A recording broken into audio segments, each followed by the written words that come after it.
Assalamualaikum warahmatullahi wabarakatuh. Good morning students. How are you today? Miss harap kalian semua dalam keadaan baik-baik saja dan sehat walafiat. Baiklah, pada pertemuan pada hari ini, sebelum Miss memulai materi, Miss akan memperkenalkan diri terlebih dahulu. Nama Miss Hanun Nadia, bisa dipanggil Miss Hanun. Miss adalah guru PPL dari Universitas PGRI Palembang. Pada pertemuan kali ini kita akan belajar tentang naratif teks. Oke, jadi naratif teks itu adalah sebuah teks yang menceritakan sebuah cerita dan bertujuan untuk menghibur para pembacanya. Biasanya naratif teks ini merupakan teks yang isinya imajinatif, jadi tidak nyata. Seperti contohnya ada fables. Fables itu merupakan dongeng yang tokoh-tokohnya merupakan hewan. Lalu ada folktale. Folktale itu dongeng terbentuknya legenda. Misalnya legenda terbentuknya Danau Toba atau Sang Kuryang dan lain-lain. Lalu ada fairy stories. Fairy stories itu cerita dongeng juga, cerita tidak nyata. Tapi di karakternya merupakan manusia. Seperti cerita Cinderella, cerita Beauty and the Beast dan lain-lain. Lalu ada science fiction, yaitu fiksi ilmiah, seperti cerita atau naratif teks tentang bumi itu bulat ataupun tentang antariksa. Selanjutnya ada generic structure, jadi struktur umum dari naratif teks tersebut. Yang pertama ada orientation. Pada bagian orientation, penulis memperkenalkan karakter-karakter yang bermain dalam cerita tersebut, dan juga penulis menjelaskan tentang tempat di mana cerita tersebut terjadi dan juga kapan waktu dari cerita tersebut terjadi. Lalu ada complication. Complication ini merupakan bagian di mana cerita yang awal mulanya berjalan stabil mulai memunculkan gejolak-gejolak, mulai memunculkan konflik yang dialami oleh karakter utamanya. Selanjutnya ada resolution, di mana pada bagian resolution ini karakter utamanya mulai mencari jalan keluar dan menyelesaikan masalah yang telah dialaminya pada bagian complication. Dan biasanya pada bagian resolution ini sudah menuju kepada akhir cerita. Apakah akhir cerita tersebut akan berakhir bahagia ataupun berakhir sedih. Selanjutnya ada reorientation. Pada beberapa cerita tidak menggunakan reorientation, tapi ada juga beberapa cerita yang menggunakan reorientation.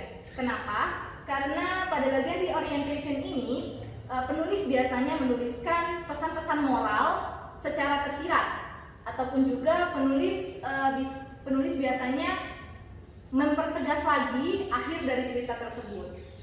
Slide selanjutnya ada language features atau fitur-fitur kebahasaan yang biasanya dimiliki pada naratif teks. Yang pertama, menggunakan simple past tense. Simple past tense itu ciri-cirinya yaitu menggunakan verb to, ada did ataupun pakai to be, was atau were. Selanjutnya ada adverbial phrase. Jadi kata keterangan bisa merupakan adverb of time, kata keterangan waktu yang menunjukkan waktu ataupun lain-lain. Selanjutnya ada adjective. Adjective merupakan kata sifat seperti cantik, besar, mewah ataupun indah. Lalu ada action verb. Action verb itu merupakan kata kerja seperti kalau misalnya pada naratif teks run, walk, listen. Jadi itu semua kata kerja dan biasanya akan kita temui pada teks naratif. Selanjutnya ada specific noun to signal a character. Jadi biasanya naratif teks itu menggunakan memiliki noun spesifik untuk menunjuk bahwa dia adalah karakter utamanya. Seperti pada cerita Cinderella, Cinderella itu sendiri merupakan noun tersebut, merupakan signifikan noun pada naratif teks. Selanjutnya ada time conjunction atau kata penghubung waktu. Seperti contohnya next, after that, then, yang berfungsi untuk menghubungkan suatu kalimat dengan kalimat yang lain, suatu paragraf dengan paragraf yang selanjutnya pada narrative text. Selanjutnya ada direct speech. Nah, direct speech ini merupakan kalimat langsung yang diucapkan oleh tokoh yang ada di cerita. Misalnya, Cinderella berkata bla bla bla, atau Ibu Tiri berkata bla bla bla, seperti itu. Slide selanjutnya. Nah, ini merupakan ada sebuah cerita nanti akan Miss berikan kepada kalian di Google Classroom. Miss akan mencoba membagi-bagi cerita ini supaya kita menganalisa bersama cerita ini. Manakah bagian orientation, bagian complication, resolution, dan lain-lain. Oke, jadi pada paragraf pertama. Once upon a time, there lived a beautiful young girl named Cinderella. She lived with her stepmother and stepsisters. Unfortunately, they treated Cinderella very badly. Jadi pada paragraf pertama ini merupakan bagian orientation atau perkenalan. Penulisnya memperkenalkan bahwa karakter-karakternya yaitu ada Cinderella, ada Ibu Tiri, ada juga saudara tiri. Selanjutnya ada complication, yaitu di mana konflik terjadi pada karakter utamanya. Jadi cerita Cinderella itu ada keluarga Cinderella mendapatkan undangan dari keluarga kerajaan untuk datang ke istana, namun Cinderella tidak diizinkan oleh ibunya untuk ikut, untuk pergi. Jadi bisa kita lihat di sini, but Cinderella did not allow to come to the party. Cinderella was sad and she felt so helpless. Jadi itu merupakan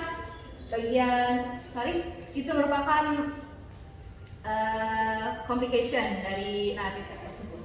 Selanjutnya ada resolution, yaitu bagaimana Cinderella memecahkan masalah, bagaimana Cinderella menemukan solusi dari masalahnya tersebut. Pada akhirnya keluarga kerajaan Cinderella berhasil datang ke pesta tersebut dan dia bertemu pangeran. Lalu pangeran jatuh cinta kepada Cinderella, tapi Cinderella tidak langsung bersama-sama pangeran. Namun pangeran harus mencari Cinderella terlebih dahulu. Dan pada akhirnya, at the end, Cinderella got a chance to try the shoes. It fitted perfectly.